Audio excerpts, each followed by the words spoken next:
여러분 만나 뵙게 돼서 반갑습니다.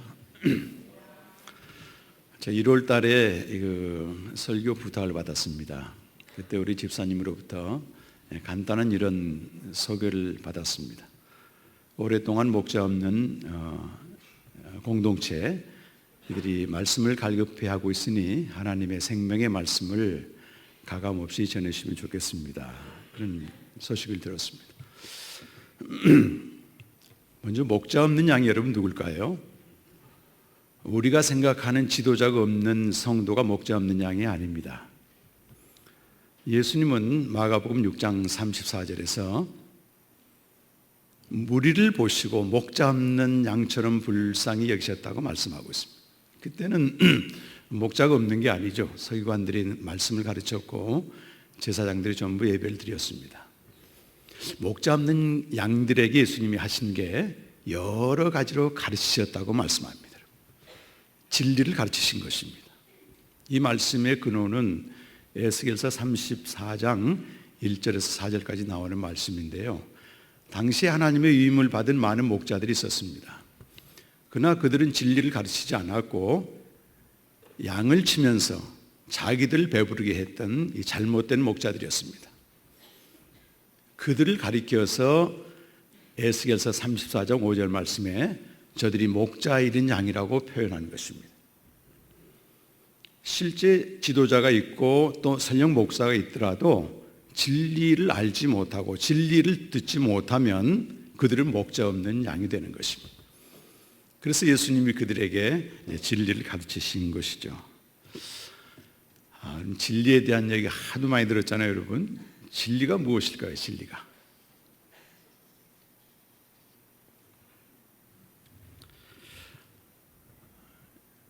성경 요한복음에 가면 진리에 대한 분명하고도 구체적인 말씀들이 나오고 있습니다. 예수님 자신이 진리이십니다.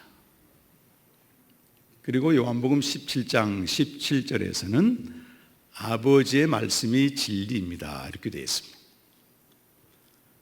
또 진리가 너희를 자유케 하리라 요한복음 8장 32절에서 말씀하고 있고 36절에 가면은 아들이 너희를 자유케 하리라. 그렇게 보신다면 진리는 예수님 자신이신 것입니다. 그리고 예수님이 가르치신 아버지의 말씀이 진리입니다. 아버지의 말씀이 뭘까요? 예수님이 가르치신 요한복음 12장 50절에 가보면 예수님이 직접 이렇게 말씀하십니다. 아버지께서 내게 주신 명령은 영생이니라 이렇게 말씀하세요. 영생이 진리인 것입니다. 우리가 영생에 대한 말씀을 듣는데 잘못 알고 있는 영생의 개념이 두 가지가 보통 있습니다. 첫 번째는 끝이 없는 미래, 이건 헬라적인 영생관입니다. 또 하나는 죽어서 가는 좋은 세계, 이걸 교회 안에서도 많이 이렇게 알고 있습니다. 물론 우리가 죽으면 영원한 생명에 들어가게 되고 예수님이 재림하시게 되면 완전히 누리게 되는 것이죠.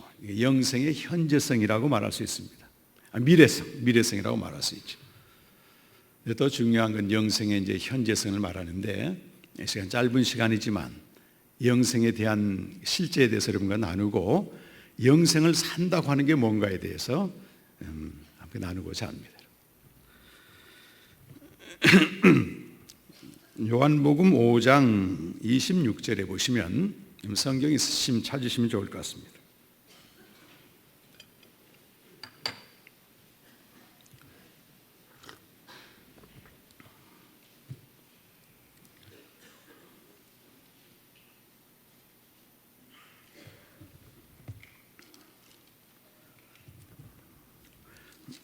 찾으신 분들 한번 같이 읽어보십시다. 시작.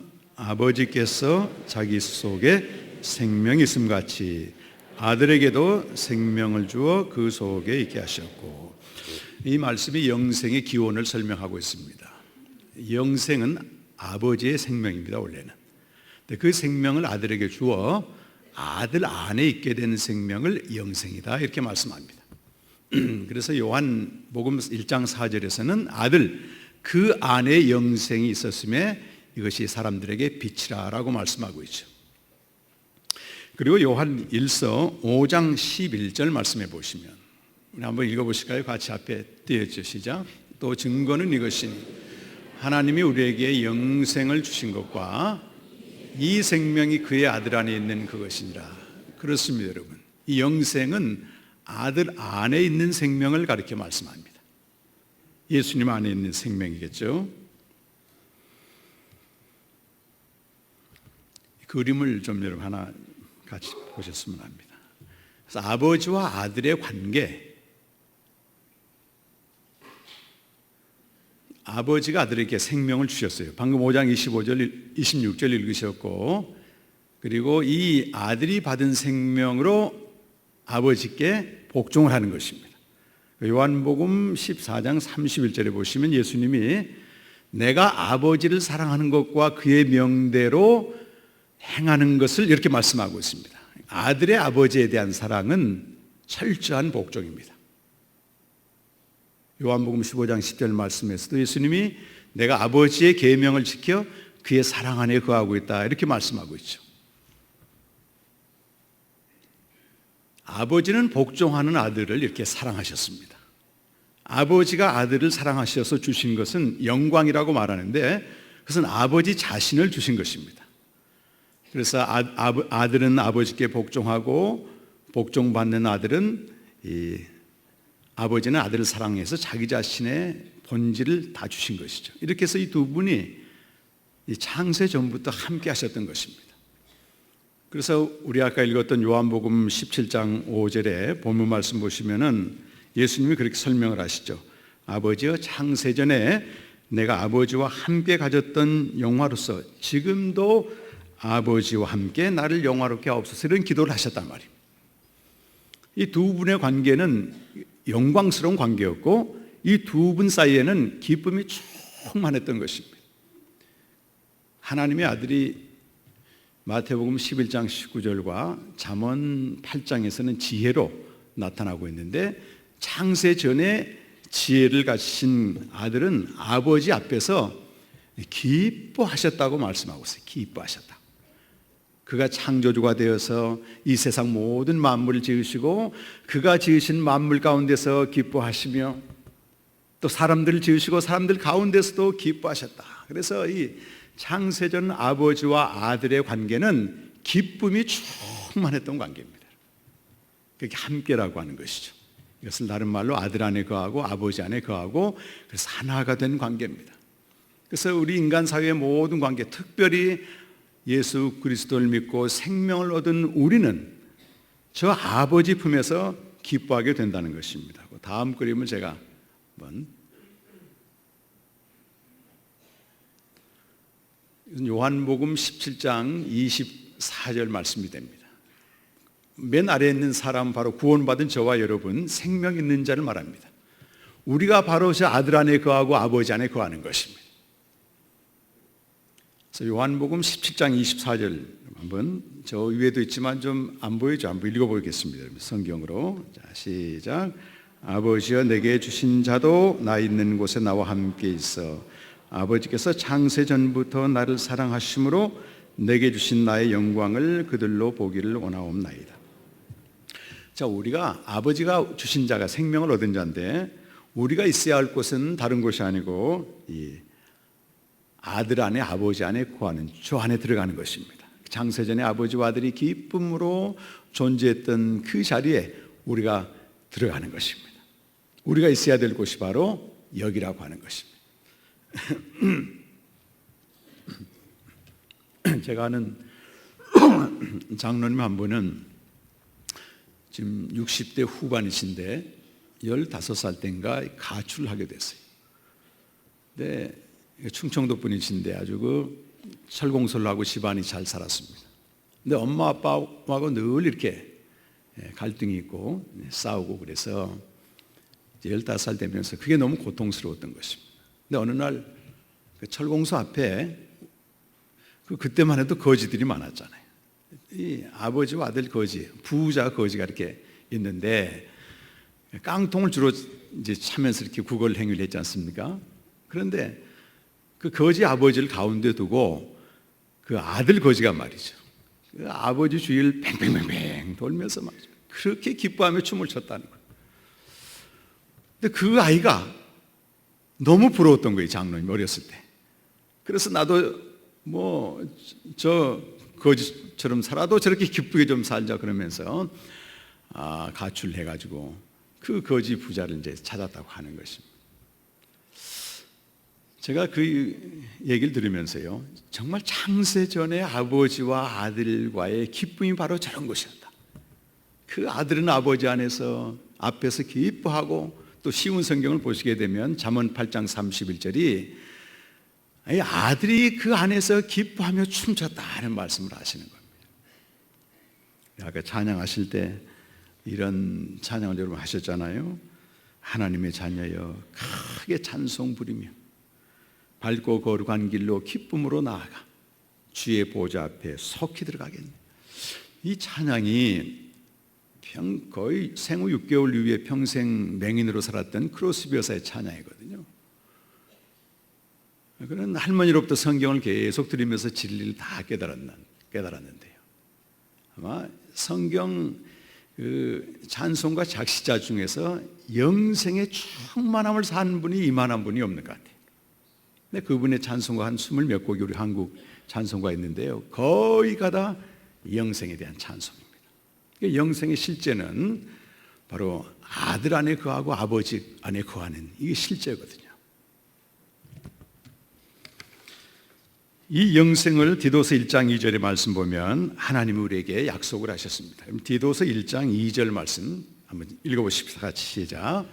영생의 소망을 위함이라. 이 영생은 거짓이 없으신 하나님이 영원 전부터 약속하셨다. 영원 전이란 말은 창세 전의 세계를 말합니다. 시간이 시작되기 이전부터 하나님이 모든 사람에게 약속하신 것이 있는데, 그게 영생이고, 다른 말로 하면 아들 안의 생명을 다 약속하셨다는 것입니다. 거짓이 없으신 하나님이시기 때문에 저 약속을 반드시 지키십니다. 그래서 우리에게 영생을 주시려고 예수님을 이 땅에 보내신 것이다, 그 말이에요. 그래서 우리가 예수를 믿으면 이 아들 안의 생명을 얻습니다.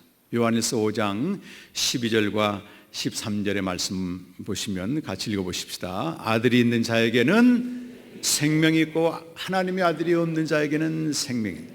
우리 모두가 생명이 있다는 것. 이어지는 13절 말씀도 마찬가지입니다.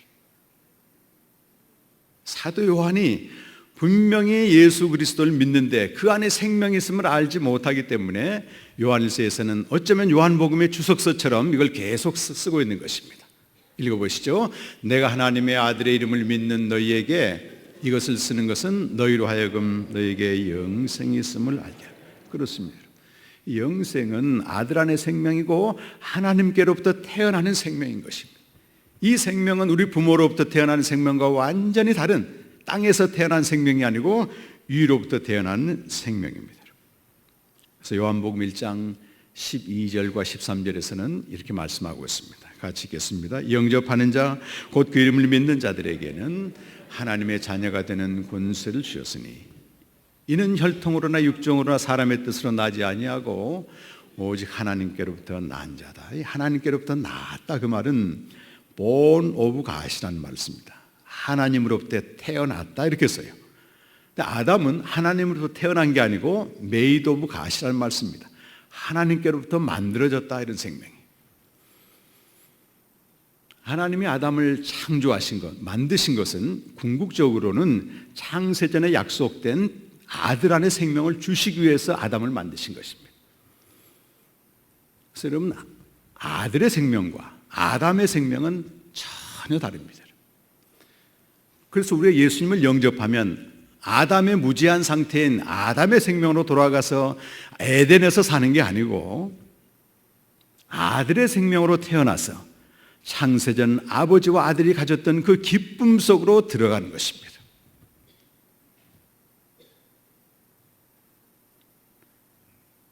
우리가 예수 믿으면 단지 죄의 사함만 받고 아담이 빼앗겼던 축복을 다시 받는다, 여러분 이렇게 설명하게 되면 번영신학과 똑같습니다. 번영신학이 이렇게 주장합니다. 우리는 아담에 만들어진 생명으로 가는 게 아니고 아들의 생명으로 born of God, 태어나는 것입니다. 그리고 이 아들의 생명을 가진 자는 아까 그림에서 보셨듯이 창세전 아버지가 아들을 사랑하여 주신 그 영광에 참여하는 것입니다. 어떤 조건과 상황에서도 하늘이 주신 그 기쁨, 하나님께로 받는 기쁨을 빼앗기지 않는다고 하는 것입니다. 그래서 요한복음 10장 29절에서 아버지께서 내게 주신 것은 만물보다 크시다 라고 말씀하고 있습니다. 만물을 다 가져도 바꿀 수 없는 태어난 생명, 이렇게 귀하다고 하는 것입니다. 살아봐야지 정말로 귀한 것을 누리게 되는 것입니다. 이 요한복음 5장 25절은 영생의 현재성에 대해서 말씀하고 있습니다. 같이 읽어보시면요, 진실로 진실로 너희에게 이르노니 죽은 자들이 하나님의 아들의 음성을 들을 때가 오나니 곧 이때라 듣는 자마다 살아나리라. 이때란 말이 중요하죠. 지금 이미 영생은 현재에서 시작되고 있다는 것입니다. 죽은 다음에 가는 것이 아니고 말이죠. 그리고 6장 40절에 가보시면 영생의 미래성을 말씀하고 있습니다. 함께 읽겠습니다. 내 아버지의 뜻은 아들을 보고 믿는 자마다 영생을 얻는 마지막 날에 내가 다시 살리리라. 마지막 날 다시 사는 것은 영생의 미래성입니다. 자, 그럼 영생의 현재성이 뭘까요? 영생의 현재성은 오늘 읽었던 요한복음 17장 3절에서 이렇게 말씀하고 있습니다. 영생은 곧 유일하신 참 하나님과 그가 보내신 자 예수 그리스도를 우리 다시 뭐라고요? 아는 것이다. 아는 것. 아는 것이란 말이에요. 히브리 말로 야다지만 헬라에서는 기노스코란 말을 쓰는데 이건 철저히 연합의 관계를 말합니다. 아는 것이라고 하는 것을 주석한 요한일서 2장 24절과 25절에서는 그 안다는 말을 이렇게 설명하고 있습니다. 자, 시작. 너희는 처음부터 들은 것을 너희 안에 거하게 하라. 처음부터 들은 것이 너희 안에 거하면 너희가 아들과 아버지 안에 거하리라. 여러분, 아들과 아버지 안에 거하는 게 아는 것입니다. 25절의 말씀 이렇게 되어 있잖아요. 그가 우리에게 약속하신 것은 이것이니 곧 영원한 생명이라. 하나님의 약속이 영원한 생명인데 그것은 아들 안에 거하고 아버지 안에 거한다는 것입니다. 그랬을 때 어떤 일이 벌어집니까, 여러분? 결코 줄이지 않고 목마르지 않는 영생의 현재성을 누리게 되는 것입니다. 요한복음 6장 35절에서는 영생의 현재성을 말씀하고 있습니다. 같이 읽어보시죠. 예수께서 이르시되 나는 생명의 떡이니 내게 오는 자는 결코 줄이지 아니할 터이요 영원히 목마르지 않는다. 그럼 더 원하는 게 없어진다는 것입니다. 영생의 현재성을 살아간 영성가들을 쭉 보시게 되면 고백이 참 단순해요. 그리고 오늘 마당 기도회로 모였지만 기도가 단순합니다, 여러분. 에카르트 같은 경우는 두 마디로 기도합니다. 주님, 내가 원하는 건 없습니다. 주님이 원하는 걸 주옵소서, 이렇게 기도합니다. 제가 2008년부터 영생의 현재성을 살고 영생의 실제를 경험하면서 말이죠, 그때 매일 기도했던 게 그거예요. 내가 원하는 게 없습니다, 여러분. 주님이 원하는 게 나의 원함이 되는 것이, 더 이상 줄이지 않고 결코 목마르지 않는 그 상태에 들어가는 것이, 이것이 영생의 현재성입니다. 그럼 어떻게 영생을 여러분 살 수 있습니까? 그것은 복음을 통하여 살게 되는 것입니다. 그림 하나, 다음 그림 한번 보겠습니다. 이 복음, 이건 두 차원으로 설명됩니다. 복음의 첫 번째 차원은 하나님의 아들 예수 그리스도가 복음이고, 또 하나는 그의 메시아적 행위를 복음이라고 신학적으로 다 정리가 됩니다. 메시아적 행위로서 복음은 고린도전서 15장 3절에서 5절 나온 것처럼 그가 십자가에 죽으신 사건, 장사된 사건, 부활하신 사건, 나타나신 이 네 가지 사건을 메시아적 행위로서 복음이라고 말합니다. 그리고 그 다음 로마서 6장, 신구약 성경 전체에서 말하는 복음과 생명과의 관계를 말씀하고 있습니다. 구약 성경은 요한복음 5장 39절 말씀처럼 영생을 주는 것이 목적이고 예수 그리스도를 증거한다 되어 있고, 신약 성경은 십자가를 통해서 생명을 얻는다. 그래서 이 왼쪽에 보시는 것은 도구적인 진리입니다. 복음, 예수 그리스도, 다 십자가, 목적은 영생을 얻는 것입니다. 이것이 이제 전승된 복음으로서 모든 시대마다 공통된 복음으로 우리에게 주어져 있습니다. 그의 십자가 죽음과 장사 복음, 부활에 연합되면 영생을 얻는 것이죠. 이것이 로마서 6장 4절의 말씀입니다. 그러므로 우리가 여기서부터 시작 한번 읽어보십시다. 그러므로 우리가 그의 죽으심과 합하여 세례를 받음으로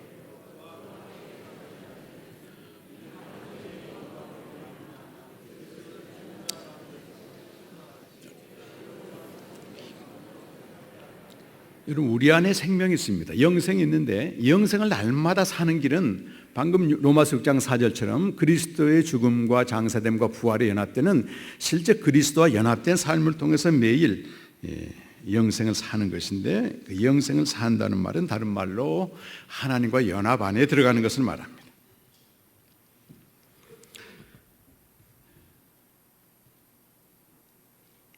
우리가 신앙생활을 하지만 실존적으로 또 관계적으로 상황적으로 고난은 그치지 않습니다. 여러분 그런 고난에다가 여러분에게는 또 하나 고난이 있는 것 같아요. 교회를 위한 고난.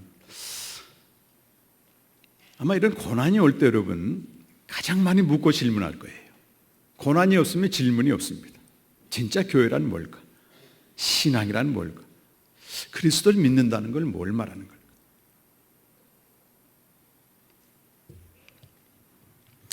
이 고난이 있는 건 저 개인적으로도 축복이었습니다. 위에 선배들이 가는 길 그대로 따라갔습니다. 저도. 한국에서 목사로 성공한다는 건 사람들 많이 모이고 건물 짓고 이름 내고 그러면서 뭐 총회장 한번 하고 이런 길을 저도 그냥 아무런 의심 없이 갔습니다. 2008년도 하나님의 엄청난 회오리바람과 공의의 심판임에서 그 말씀 앞에 나가게 됐는데 매일 서너 시간씩 말씀을 묵상하는데 기존에 알고 있던 목회, 신앙 이런 전통이 완전히 반전되는 그런 은혜를 입게 됐습니다. 그래서 지금은 복음과 생명의 진리를 전해서 성도 한 사람 한 사람이 생명으로 살고 그래서 아버지와 아들 안에 거하는 그 풍성함을 누리는데 사역을 지금 하고 있는 중에 있습니다. 신앙생활은 집단적으로 하는 것이 아닙니다. 인격적이라는 말은 개인적으로 하나님과 교제를 말하는 것입니다. 그 교제의 내용은 그리스도와 연합을 통해서 생명으로 사는 것을 말합니다. 그럴 때 우리는 아버지 품에 들어가고 아들 안에 거하게 되는 것인데 이것이 완전함에 이르게 되는 것입니다. 그때 우리는 실존적으로, 상황적으로, 관계적으로 어떤 고통이 있어도 그거를 삼키는 생명의 능력을 경험한다고 하는 것입니다. 영생을 현재로 사는 자의 축복입니다. 구약시대에 이렇게 살았던 사람 중에 한 명은 다윗이었습니다. 그에게는 이미 오실 그리스도가 그 안에 있었단 말입니다. 시편 63편 1절에서 3절까지 말씀 보시면 다윗이 가장 고통 속에서 했던 기도 내용입니다. 한번 읽어보십시다. 한번. 하나님이여 주는 나의 하나님이시라. 내가 간절히 주를 찾되 물이 없어 마르고 황폐한 땅에서 내 영혼이 주를 갈망하며 내 육체가 주를 앙모하나이다. 내가 주의 권능과 이와 같이 성수에서 주를 바라보았나이다. 주의 인자하심이 생명보다 나아 내 입술이 주를 찬양하게 될 것이다. 이 다윗이 2번 유다 광야에 있었는데 이 시편은 그가 왕이 되었을 때 지은 시편입니다. 가장 사랑하고 잘생긴 그 압살롬이 배반해가지고 다윗이 맨발로 울면서 광야로 가고 있었습니다. 그때 그가 대적자를 멸해달라고 기도하지 않고 그 압살롬은 정신 차리게 해달라고 기도하지 않습니다. 한 가지만 기도합니다. 내 영혼이 주를 갈망합니다. 하나님 품에 들어가기를 원하는 것입니다. 하나님과 연합되기를 간절히 구하는 것입니다. 그랬을 때 그 자리가 성소가 됐다고 하는 걸 고백하고 있습니다. 그러면서 하는 말이 주의 인자가 생명보다 낫습니다 이렇게 말해요. 내가 설령 광야로 쫓겨서 죽더라도 하나님의 사랑입니다 이렇게 고백하는 것입니다. 이 고백을 그대로 했던 사람이 바로 사도 바울입니다. 로마서 8장 35절에서 39절 말씀 보면 이 바울은 복음을 전하면서 극한 상황에 이르고 그 육체적인, 상황적인, 관계적인, 정신적인 모든 고통이 그 안에 있었는데 그걸 거뜬히 삼켜버릴 수 있는 힘이 그리스도 안에 있는 하나님의 사랑을 알았기 때문에 그렇다 고백하고 있는 것입니다. 함께 한 분들도 우리의 고백으로 한번 선포해 보십니다. 시작. 누가 우리를 그리스도의 사랑에서 끊으리요? 환난이나 공고나 박해나 기근이나 적신이나 위험이나 가리라. 기록된 바 우리가 주를 위하여 죽임을 당하게 되 도살을 양같이 여김을 받았나이 담과 같으니라. 그러나 이 모든 일에 우리를 사랑하신 이로 말미암아 우리가 넉넉히 이기느니라 말씀하고 있습니다. 자, 이건 뭘 말할까요, 여러분? 크게 말해서 인간의 고통의 영역은 이 눈에 보이는 상황적인 고통이 있어요. 또 하나는 눈에 보이지 않지만 우리를 죽음에 이끌게 되는 이 정신적인 고통이 있습니다. 이거는 아담 안에 있는 자는 느끼지도 못하는 영적인 고통이 있습니다. 그런데 말이죠, 육체적인 상황적인 고통보다 더 큰 고통이 정신적인 고통입니다. 이 정신적인 고통, 이 수치, 모멸, 멸시를 이기지 못해서 사람들이 자살하는 거 아닙니까, 여러분? 어쩌면 더 커요, 육체적인 고통보다. 그런데 예수님이 십자가 달리실 때 보면 극한의 육체적인 고통을 당하십니다. 이 채찍으로 내리쳤을 때 온 살점이 막 떨어져 나가지 않습니다. 그래도 예수님은 잠잠하셨습니다.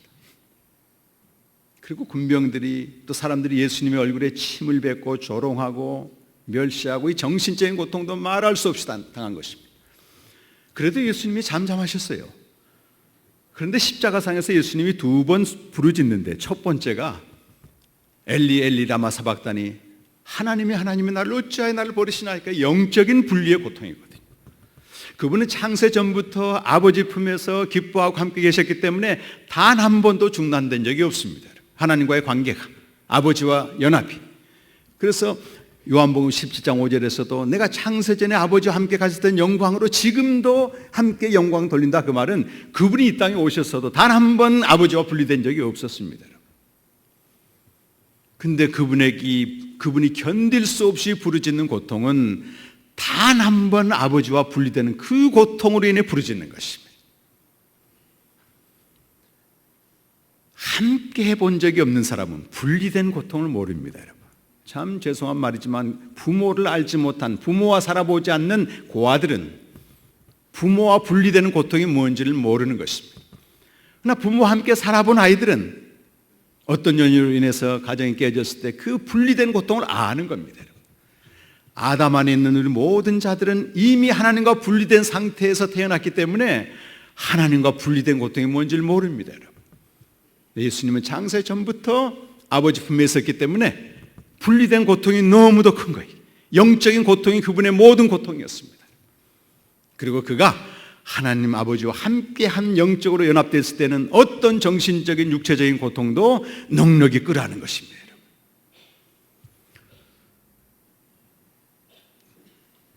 그런데 예수님의 두 번째 부르짖음은 누가복음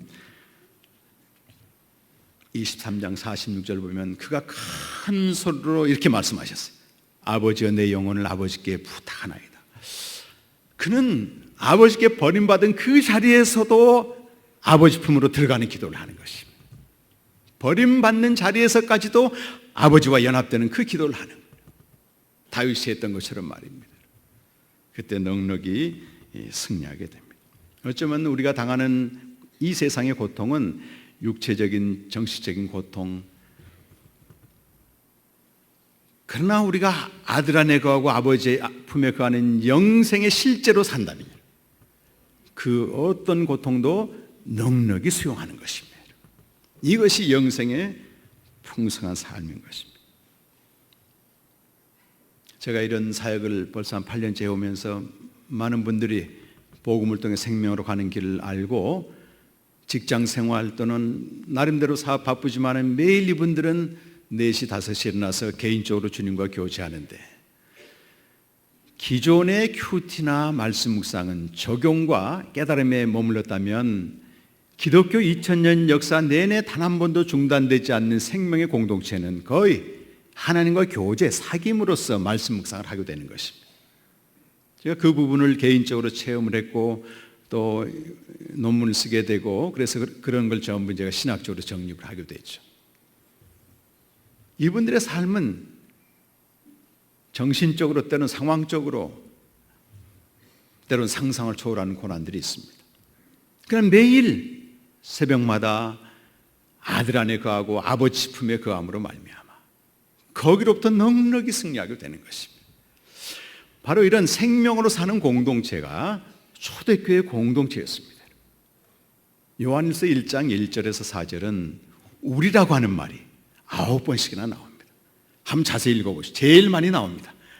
근데 뭐라고 시작하냐면 태초부터 있는 생명의 말씀에 관하여는 우리가 들었고 보았고 주목하여 손으로 만졌다. 이 영생의 실체는 죽어서 가는 천국이 아니고 여기서 이미 경험하고 있다는 것입니다. 그리고 이 영원한 생명이 아버지와 함께 계시다가 우리에게 나타났다. 창세전에 아들과 아버지의 관계를 그들은 전부 알았던 것입니다. 그리고 그들이 각자가 그 안에 들어가는 것입니다. 우리가 이렇게 보고 들은 것을 여러분에게 전하는 것은 서로 사귐 있게 하려 함이라. 영생의 사귐의 공동체가 형성되는 거예요. 이 사귐은 하나님과 그 아들과 더불어 누림인데 그때 기쁨이 완성됩니다. 이렇게 말하고 있는 거예요. 초대교회 신자들 여러분 아시는 대로 극심한 정신적인 상황적인 육체적인 고통이 있었지만 거기에 절대 굴복하지 않습니다. 그들은 생명의 실제로 매일 아들 안에 거하고 아버지 품에 들어가기 때문에 그렇습니다. 신약성경 히브리서는 가장 박해가 심한 그 유대인으로 있다가 예수를 믿은 소위 히브리 출신의 성도들을 향해서 쓴 서신입니다. 거기 보면 실제 예수 믿을 때는 너무도 큰 구원이었지만 시간이 갈수록 신앙의 신선도가 떨어지게 되고 박해가 오고 하니까 사람들이 배도 현상이 일어나게 되는 거예요. 그때 히브리서 기자가 이들에게 당부합니다. 그러면서 한 가지 주문을 하는 거예요. 너희가 모든 재산이 몰수되고 박해를 받고 비방을 받는다 할지라도 한 가지 포기하지 말 것은 담대함이다. 이렇게 말 담대함. 이거 히브리서 10장 35절 결론이거든요. 그러므로 너희 담대함을 버리지 말라. 이 담대함이라는 말은 상당히 전문적인 용어입니다. 헬라어로 팔레시아 이 말인데요. 아들을 힘입어 하나님께 나아가는 권리 이렇게 되어 있어요. 아들을 힘입어 하나님께 나아가는 권리인 것입니다. 어떤 환난과 고난이 와도 아들을 힘입어 하나님께 나아가는 권리 행사, 아들 안에 거하고 아버지 품에 거하는 이것만큼은 포기하지 말라는 것입니다.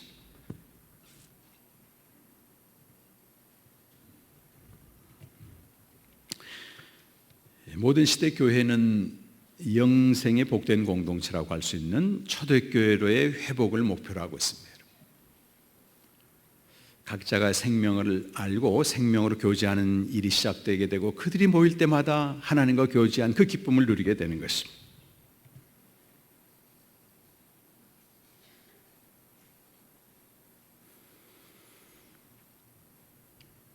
우리가 눈으로 보이는 유형교회는 절대 영원하지 않습니다. 제가 어느 신학대학원에서 교회사를 한 학기 강의한 적이 있는데요. 이 생명의 공동체가 단 한 번도 중단되지 않고 현재까지 계속 유지되어 온 이런 강의를 좀 했더니 이제 거기와 관련된 교회사를 좀 강의해달라고 한 적이 있습니다. 근데 교회 역사를 보게 되면 참으로 놀라운 사실이 12사도로 형성된 기라성과 같은 예루살렘 교회는 유형 교회로서 보이는 교회로서 40년을 넘어가지 못합니다. AD 70년 예루살렘 멸망당할 때 그들이 지금 요르단인 펠라 지역에 옮겨지면서 거의 유명무실하게 됩니다. 그들의 교회 중심은 바울이 복음을 전했던 소아시아 교회가 형성을 하고 있습니다. 요한계시록에 보게 되면 7교회는 다 그런 교회들입니다. AD 150년경 한 100년 정도 가서 다 문을 닫습니다. 여러분 지금 터키 지역 가보십시오. 자취도 없습니다. 그리고 교회는 로마 교회로 옮겨지는데 로마 교회로 가서 한 150년쯤 지나서 콘스탄티누스가 기독교 공인을 하면서 실제 영생의 공동체는 이 제도권 밖으로 밀려나게 되고 제도와 신념, 어떤 교리와 신조에 동의하면 다 예수 믿는 상당히 초대교회와는 거리가 먼 교회로 변진되게 되는 것입니다. 그러면서 종교개혁을 통해서 다시 한번 부흥이 됐지만 그래 모르겠어요. 우리 한국교회도. 보이는 유형교회는 얼마 가지 않습니다, 여러분. 문제는 그 보이는 유형교회 안에 복음이 선포되고 생명의 역사가 일어나서 한 사람 한 사람 하나님 품으로 들어가는 생명의 공동체가 세워지느냐, 이것이 관건이라고 하는 것입니다. 그 교회는 영원한 교회입니다.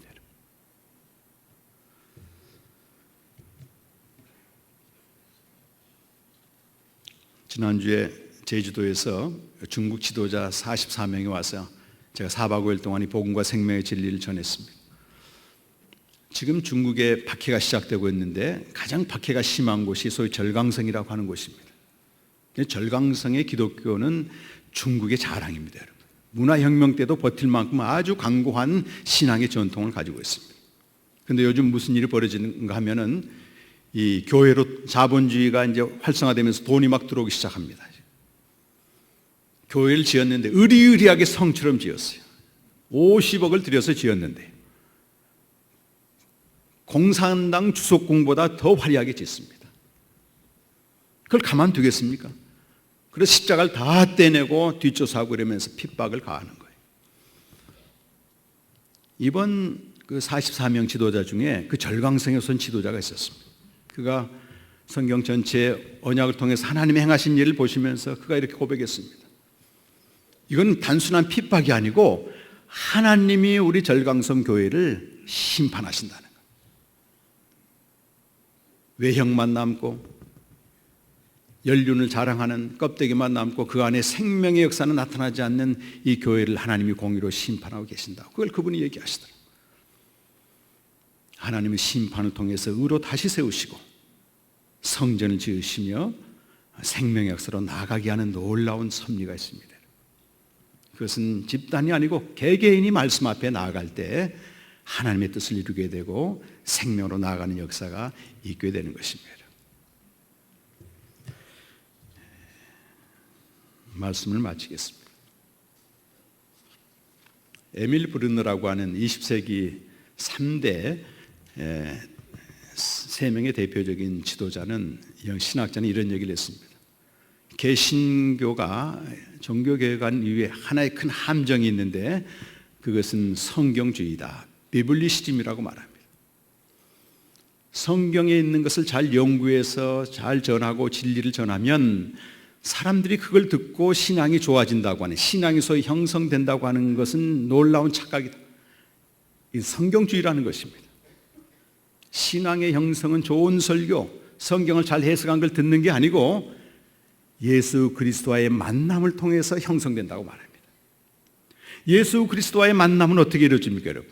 내가 말씀 앞에 나가 죄인임을 깨달을 때, 그런 나를 위해서 예수 그리스도가 십자가에서 죽으시고 부활하신 그 구속의 은총을 날마다 깨닫게 되고, 그때 하나님의 사랑이 부어지는데, 그 하나님의 사랑이 부어질 때 하나님을 경외하는 마음이 생긴다고 하는 것입니다. 어떻게 보면 한국은 성경주의에 너무 깊이 빠져 있습니다. 이 성경주의를 극복하는 건 여러분 한 분 한 분이 당장 말씀 앞에 나가시는 겁니다. 그리고 여러분 안에 있는 진리의 영이 여러분 진리 가운데로 인도할 것입니다. 그때 한 사람 한 사람이 견고히 세워지게 되고, 그때 여기서 누가 말씀을 전하더라도 이건 생명의 교제가 되는 것입니다. 특별한 사람 모셔다가 말씀 듣고 일주일 살고 그 차원이 아닌 것입니다. 저도 그렇게 될까 두렵습니다. 마태복음 23장 10절에 예수님 분명히 말씀하셨어요. 너희들 중에 지도자는 아무도 없다. 지도자는 한 분 예수 그리스도라고 말하고 있는 것입니다. 여러분을 통해서 길게 바라기는 우리 한국교회가 새로워지기를 간절히 원합니다. 여러분. 생명의 공동체로 한국교회가 다시 한번 거듭나는데 여러분 한 분 한 분을 귀하게 사용하시기를 간절히 축원합니다. 기도하겠습니다. 하나님 아버지, 우리에게 주신 가장 큰 선물은 영생입니다. 이 영생은 아들 안에 생명이고 아들 안에 거하고 아버지 안에 거하는 실제입니다. 우리가 어떠한 상황 가운데 있었다 할지라도 다윗처럼, 예수 그리스도처럼, 바울처럼 그리스도를 통해 하나님 안에 거함을 알게 하여 주시고, 모든 정신적인 상황적 이 고통을 넉넉히 삼켜버리는 생명의 삶을, 생명의 승리를 누리게 하여 주시옵소서. 이 시간 마당 기도에서 오직 주님만을 바라보고 기도하며 예비하고 말씀 듣는 한 분 한 분들에게 생명의 역사가 나타나게 하여 주시고, 매일 말씀 앞에 나아가 하나님과 교제에서 오는 풍성함을 알게 하여 주셔서 모일 때마다 하나님과 그 아들과 더불어 누린 교제의 기쁨을 나누게 하여 주시고, 그리하여 참 이 모임을 통해서 길게 봐서 한국 교회가 생명의 역사를 회복할 수 있는 축복된 모임이 되게 하여 주시옵소서. 예수 그리스도의 이름으로 간절히 기도하옵나이다.